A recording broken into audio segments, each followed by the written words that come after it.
Hello friends, last period we have seen some paragraph of part second of the story The Necklace. We have seen the last paragraph of part second, page number 28.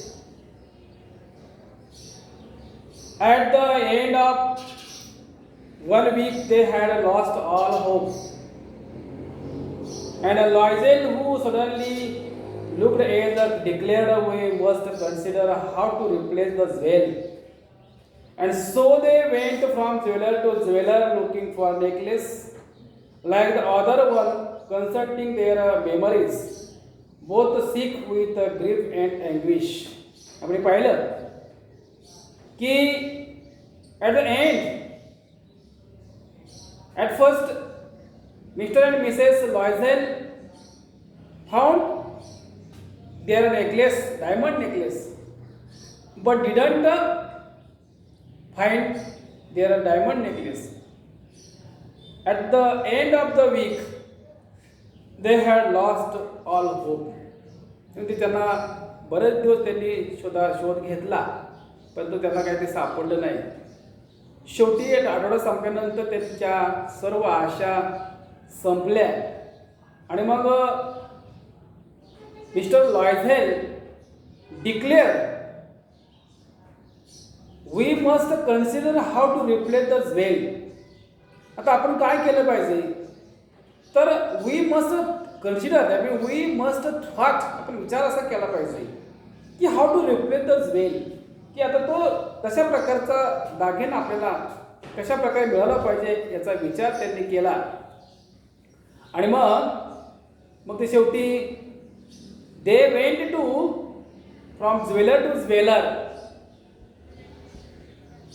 Mister and missus Loisel went to jeweller and looking for, to look for म्हणजे चा शोध घेणे, to looking for necklace like the other one, consulting their memories both sick with grief and anguish. आणि मग या दोघांनी काय केलं, एका सराफाई दुकानातून दुसऱ्या सराफाई दुकानामध्ये, सगळ्या जेवढे दुकानं सराफाई दुकाने प्रत्येक दुकानामध्ये त्या पहिल्या दिसणारा जो डायमंडचा किंवा तो नेकलेस, डायमंड नेकलेस जो रत्नहार, तशाच प्रकारे त्या ठिकाणी करायचा त्यांनी प्रयत्न केला. आणि दोघे त्या ठिकाणी अतिशय दुःखाने आणि व्यथेनं पूर्णपणे त्या ठिकाणी गोंधळून गेलेले होते. हे पण आपण पाहिलेलं आहे. नाव last paragraph, today we are going to learn next part, that means last paragraph of page number 28. तर आपण काय करू आता 28 पानामध्ये शेवटचा उतारा त्या ठिकाणी आपण पाहूया. In a shop at the Palais Royal they found a string of diamonds which seemed to be exactly what they were looking for. It was worth 40,000 francs. They would have it for 36,000. बघा, in a shop at the Palais Royal, Palais. शेवटी पेले royal या ठिकाणी एका दुकानामध्ये mister and missus Loisel found a string of diamonds which seem to be exactly what they are looking for. आणि ज्या खरोखरच तशा सेम दिसणारा जो रत्नहार, डायमंड नेकलेस त्यांना त्या ठिकाणी दुकानामध्ये सापडला, भेटला, दिसला, आढळून आला. इट वॉज वर्थ ही किंमत, the diamond necklace worth 40,000 francs, की ज्या एकसारखा दिसणाऱ्या त्या मोत्याच्या हाराची किंमत सुमारे 40. बघा, बरेचसे मुलं गोंधळ म्हणून सांगतो ना पुन्हा एकदा की 40 आपण असं लिहितो, काय मुलं काय करतात की 4 असे ना, 4 यू आर, आणि त्याला काय करतात टी वाय लावतात. तर हे थोडंसं गोंधळ बरेच म्हणून सांगतोय त्यांनी शब्द आराम सांगितलेला आहे की आपण 4 असं लिहितो FOUR आणि परत 40 म्हणजे आपण असं करतो आणि परत चुकतात. This is the wrong spelling of the 40. त्याच्यामुळं द करेक्ट स्पेलिंग ऑफ 40 असं आहे. ठीक आहे, तर हे लिहा, असं लिहित जाऊ नका. तर 40 म्हणजे 40. The worth of diamond necklace was 40,000 francs. त्या रत्नहाराची किंमत तर 40,000 फ्रँक्स एवढी होती. They could have it for 36,000. Sorry. They could have, म्हणजे Mr. and Mrs. Loyal have a diamond necklace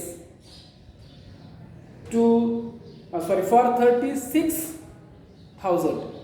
त्याची किंमत होती 40,000 फ्रँक, परंतु तोच हार त्यांना कमी पैशात म्हणजे 36,000 फ्रँक्स एवढ्यात तो दुकानदार देऊ करत होता. तो द्यायला तयार झाला. Next paragraph, next page number 29. विद्यार्थी मित्रांनो काय करा, आता पान उलटायचे.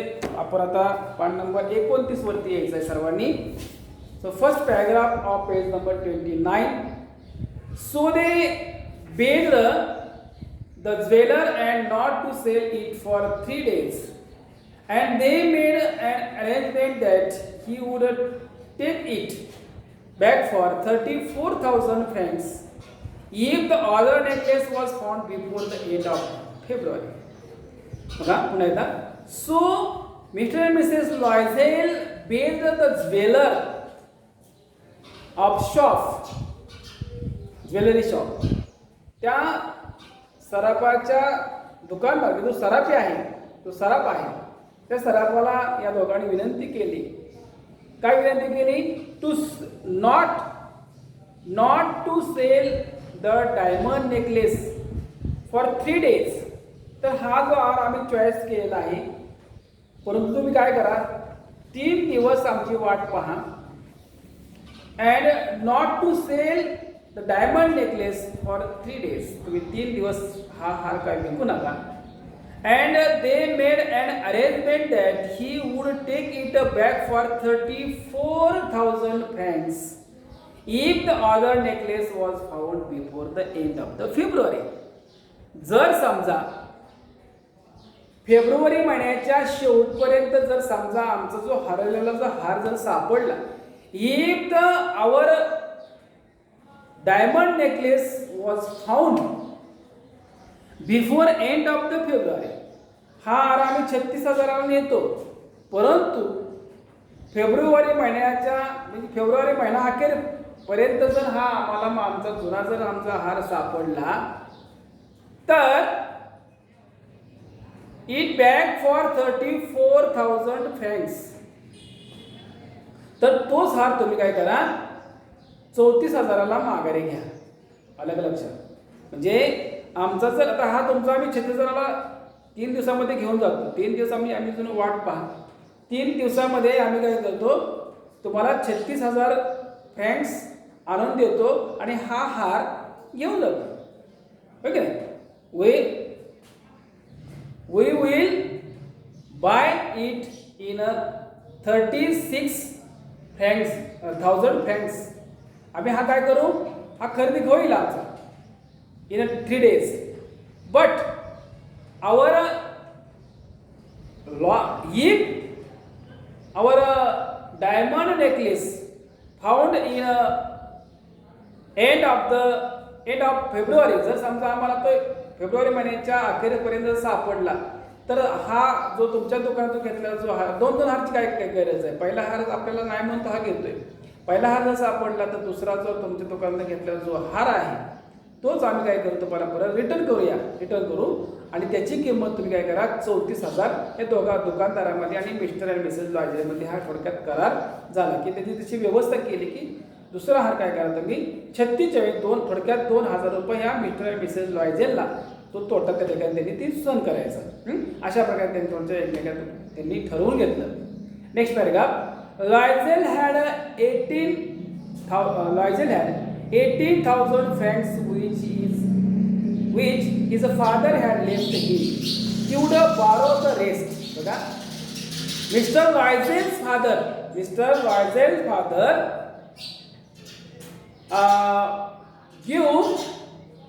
Mr. Loisel 18,000 francs. तर मिस्टर किंवा श्री लॉयझेल यांना त्यांच्या वडिलांनी 18 म्हणजे 18,000 फ्रँक्स त्या ठिकाणी त्यांनी दिले होते आणि थोडक्यात त्यांच्याकडे 18,000 फ्रँक्स उपलब्ध होते. But mister Loisel would borrow the rest. मात्र त्यांना 19 नंतर 36, बघा 36 नंतर किती 19 तर किंवा 36 मधून बघा त्यांना 36 एक आहे म्हणजे 19 जर वजा केला तर किती होते 16 तून 9 गेले 6 आणि पण 3 म्हणजे 9 7 आहे ना, बरोबर ना, 7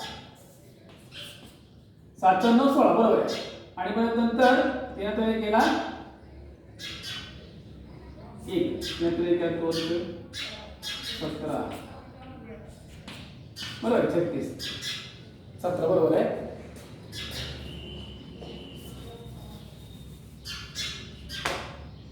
हा 7 9 16 चले बरोबर. तर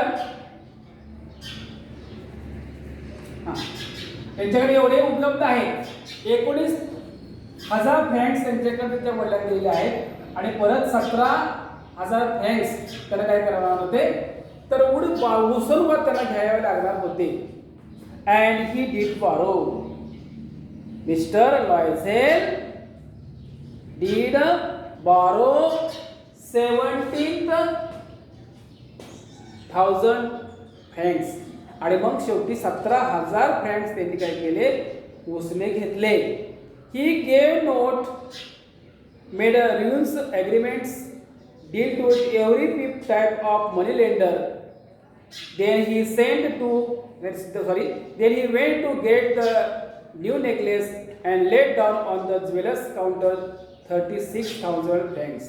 शेवटी त्यांनी काय केलं आणि 17,000 फ्रँक्स तयार केले उसने घेतले आणि शेवटी त्यांनी काय केलं ते सगळे 36,000 17 आणि 19 असे 36,000 त्या ठिकाणी फ्रँक्स तयार केले. काय मग जे मनी लेंडर म्हणजे जे जो पैसे द्यायला व्याजाने पैसे घेऊन देतात बघा ते लोक असतात मनी लेंडर, तर काय म्हणतो आपण सावकार. तर सावकाराकडून त्या ठिकाणी त्यांनी ते सौदाकडून त्या ठिकाणी पैसे वगैरे गोळा केले आणि शेवटी तो नवीन नेकलेस घेण्यासाठी mister Loisel went to get the new necklace.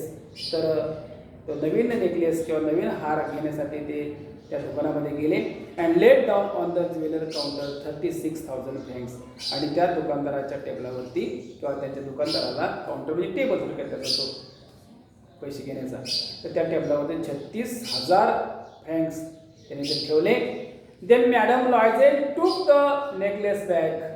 Madam forester said coldly, you should have returned it sooner. I might have needed it. थोडक्यात काय की त्यांनी तो नवीन हार आणला आणि मग परत नंतर मॅडम किंवा श्रीमती, जेव्हा श्रीमती लॉयझेल हा नवीन नेकलेस घेऊन पुढे गेल्या, took the necklace back madam Forrester. तर त्या मॅडम फॉरेस्टरकडे गेल्या. That time madam forester said coldly, एकदम शांतपणे त्या म्हणाल्या, you should have return it sooner. जर तू पाठीमागच मला जर हा माघारी केला असता तर I might have needed it, तर त्याची मला गरज लागली असती. जर पाठीमागे द्यायला पाहिजे होता दिला नाही, त्याची मला गरज लागली असती असे ते आपल्या शांतपणे बोलल्या. इथं विषय त्या ठिकाणी संपला.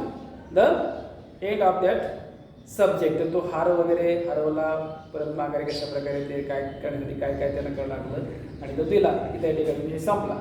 From then on madam Loisel live the horrible life of the very poor. But the played her part heroically. The dreadful debt must be paid. She would pay it. They missed her. They dismissed their maid. They changed their lodgings. They rented a garret under the roof. बघा पुन्हा एकदा होतो. From then on, त्यानंतर Madame Loisel knew the horrible life of very poor. या Shrimati Loisel, Madame Loisel knew the horrible life. त्यांना ते एक भयानक जीवन, horrible life of the very poor, अतिशय गरिबीचं एक भयानक जीवन कसं असतं याची त्यांना माहिती झाली. न्यू, नोचं पास्ट टेन्स आहे की नाही, KNOW, नोचं पास्ट टेन्स न्यू, नोचं पास्ट टेन्स न्यू. तर गरिबीचं जीवन कसं असतं याची थोडक्यात त्यांना जाणीव झाली. But she played her part heroically. पण त्यांनी त्यांची जी भूमिका अतिशय धीराने निभावली. धीराने, हेरोइकली म्हणजे धीराने निभावली. द ड्रेडफुल डेप्ट मस्ट बी पेड.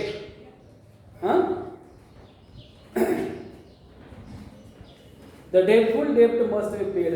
आणि मग त्यांनी त्याच्या प्रकारे अतिशय भयानक जो प्रकार आहे तो जीवन जगण्याचा प्रकार त्यांनी तशा पद्धतीने जगत गेले. She would pray it. They dismiss their. आणि ते तुझी प्रार्थना करत किंवा ते जेवण व्यवस्थित ठिकाणी जेवण हलकेच जीवन जगू लागले.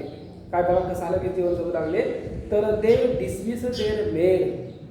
त्यांनी त्यांच्याकडे जी नोकरीन बाई मोलकरीण जी होती, मेड म्हणजे नोकरीण, त्या नोकरीन बाई त्यांना कामावरून कमी केलं, डिसमिस केलं म्हणजे कमी करणे.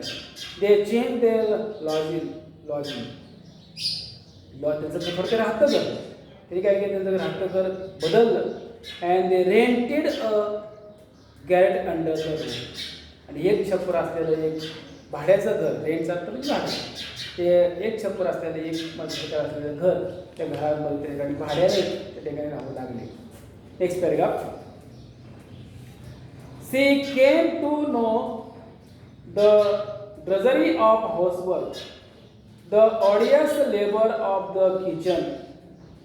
She washed the dishes, the dirty line, carried the garbage down to the street every morning, and carried up the water, stopping to each, landing to catch their breath and dress like a commoner. She had a bargain at markets, quarrel and face insult over very miserable soul. Okay? She came to know the drudgery of housework, the odious labor of the kitchen. तिला सगळीच कामं परत तिला स्वतः करावं लागली. ती made म्हणजे जे मोलकरीण आहे त्या मोलकरीणच कमी करावं लागले असल्यामुळं ज्या घरातील सर्व गृहकृत्य मग ते किचनमध्ये स्वयंपाकखोरीतील कामं वगैरे की तिला स्वतःला त्या ठिकाणी कामे करावी लागू लागली. त्याला त्याला भाग पडलं. She wash the dishes, the dirty linen, she carried the garbage down to the street every morning. हे कामं सगळे. त्यानंतर stopping at each landing to catch the breath and dress like a commoner. बरंचसं घरातलं झाडण्याचं काम असेल, साफसफाईची कामं असेल किंवा जो कचरा गोळा केला आहे तो कचरा त्या ठिकाणी एकत्र गोळा करून परत त्या ठिकाणी रस्त्यावर जाऊन त्या ठिकाणी ती जी कचरा कोंडी आहे याचा बराच किंवा सर्वसामान्य कपडे त्या ठिकाणी परिधान करणे असे बरेच थोडक्यात गरिबीचं जीवन तिला जगायला तिला भाग पडलं. She had to bargain at, एवढंच नाही तर she had to bargain at the markets, quarrel and face insult over every miserable soul. एवढंच नाही तर तिला बाजारामध्ये एखादी वस्तू खरेदी करण्यासाठी बार्गेनिंग, एकमेकाला थोडक्यात भाव कमी करण्यासाठी जो करायला लागणारी चर्चा जी आहे, बातचीत जी आहे, त्या लोकांना दुकानदाराला किंवा कोण विकणारा जो माणूस आहे त्या व्यक्तीला आपण म्हणतो ना एवढ्याच पैशाला ते द्या, पण ते नाही म्हणणार किंवा असे त्याने बार्गेनिंग करण्याची वेळ आली त्यासाठी काय वेळप्रसंगी क्वारल भांडावं लागलं, भांडण्याची वेळ आली. अँड फेस इन्सल्ट, काही वेळ ठिकाणी अपमानही सहन करावा लागला. आणि जेणेकरून एका पैशासाठी त्या ठिकाणी त्याला जीवन जगण्याची वेळ आली. Each month they had to pay some loans, renew order get more time. तर प्रत्येक महिन्याला जे काय आपण घेतलेलं जे काही कर्ज आहे ती कर्ज त्यांनी त्या ठिकाणी ते त्याला फेडावं लागलं असं. किंवा कधी कधी जर वेळ प्रसंगी पुन्हा कर्ज परत रिन्यू जे घेतलेलं जे कर्ज आहे ते पुन्हा त्या ठिकाणी घेऊन पुन्हा ॲडजस्टमेंट करण्याचं काम त्यांना करावं लागलं असेल. Her husband work extra every evening doing accounts for a statesman and often late into the night. He sat copying a manuscript at 5 sous a page. बघा, her husband worked extra every evening doing accounts for tradesmen. तर तिच्या नवऱ्याला सुद्धा एका व्यापाऱ्याच्याकडे हिशोब करण्याचं काम, दररोजचं काम करून सायंकाळी काय करायचं, हर हजबंड वर्क एक्स्ट्रा वर्क, हे दररोजचं काम करून ज्यादा काम कसं काय तर एव्हरी इव्हिनिंग प्रत्येक सायंकाळी काम सुटल्यानंतर तो काय करायचा, एका व्यापाऱ्याकडे हिशोब निसाचं काम त्या ठिकाणी त्यांना तो करत असत. And often late into the night he sat copying a manuscript at 5 sous a page. तर कधी कधी त्यांना घरी यायला खूप उशीर होत असत आणि केवळ एका पानाला अतिशय कमी किंमत किती तर 5 शू एवढे त्या ठिकाणी तिथला आपल्याकडे कसे पैसे रुपीज वगैरे आहे तसं तिथला एकक आहे. जसं आपण 5 रुपये म्हणतो किंवा 100 पैसे म्हणतो आपण, तसं तिकडचं एक पैसे किंवा रुपये म्हणण्याचे एकक आहे की 5 सूज. तर 5 सूज त्या ठिकाणी एक त्यांचं handwriting he sat copying hand manuscript, त्याच्या ज्या हस्ताक्षराच्या कामासाठी केवळ फक्त 5 सू एवढेच त्या ठिकाणी मोबदला मिळत असेल. तर ठीक आहे विद्यार्थी मित्रांनो, या ठिकाणी आपण काय करूया, थांबूया. राहिलेला जो भाग आहे वाटतं तर शेवटी या पॅरेग्राफ या पानाचा एक पॅरेग्राफ आणि पाठीमागचं पान आपण पुढे जसाला घेऊया. Okay, thank you.